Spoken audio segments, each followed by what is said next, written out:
Hey guys, welcome to the 145th C# tutorial that I'm making for the new Boston, and in this tutorial I'm going to be showing you how to capture an image of your screen.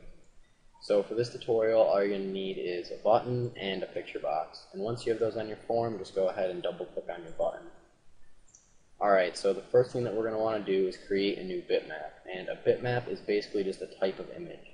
And we're going to be using this bitmap to store the image of our screen capture. So we're going to say bitmap, I'll just call it B and set it equal to a new bitmap.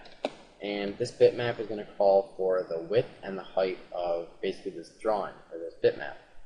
And we want it to be the same size as our screen, so we're going to be using the screen class to get that size. So we're going to say screen.primary screen, and the primary screen is basically just the screen that has the taskbar at the bottom. And if you're using multiple monitors, then you only have one monitor that's displaying this taskbar right here.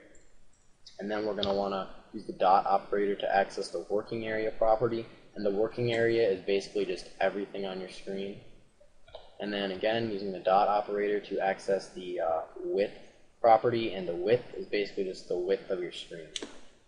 And then we're going to want to do the same thing, only the height of our screen, not the width. So we're just going to say dot height here.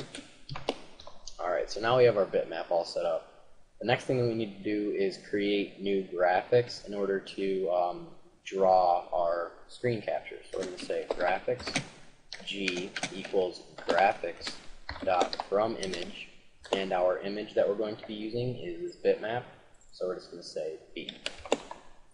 Alright, so now when we draw the screen, it's going to be displayed or stored in this B variable, or this bitmap. Alright, so now to capture our screen, we're going to be using a method inside of the graphics class. So we're going to say g.copy from screen, and the first parameter that it calls for is a point, and it says the upper left source.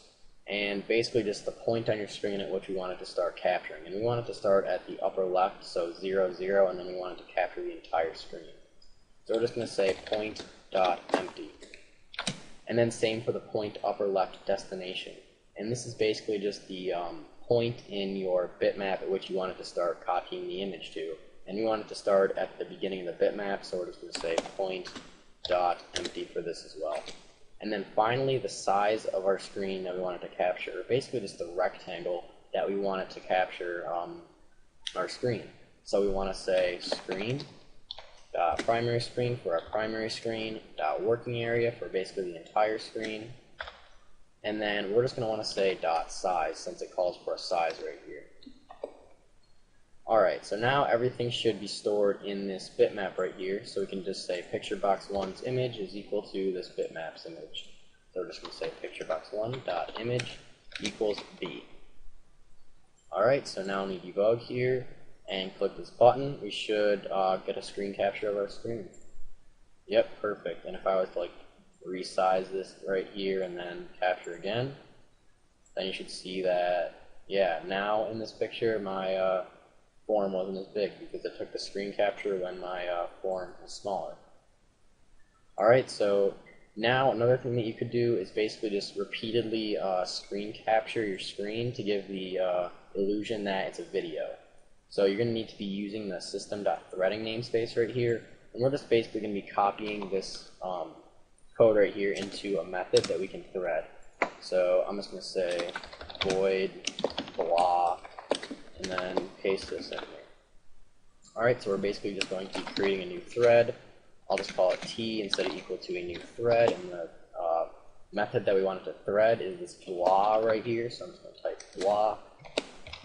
And since we're not invoking it, we don't need to put the two parentheses after it. And now in order to basically start this thread, we're just going to say t.start. Now there's one more thing that we have to do. We're just going to have this basically be an infinite for loop so that it just repeats this code over and over again. And the reason that we're going to be threading it is just so our program doesn't freeze and we'll actually be able to see the images that it's capturing. So I'm just going to say for, and then just put 2 semicolons in there. Basically just putting 2 semicolons in there will just make it infinite. And then I want all of this code right here to be inside of the for loop, so I'm just going to enclose it in curly braces. Alright, so now when you debug here and click the button, it should basically just update this over and over with our screens captured. Yep. And if we move it, you see it like shifts in the image. If I was to like open one of these right here, a dialog, see it shows up in the screen capture as well in the picture box, and it like moves with it since it's actually capturing it over and over again. So yeah, that's pretty much it for this tutorial, so see you guys.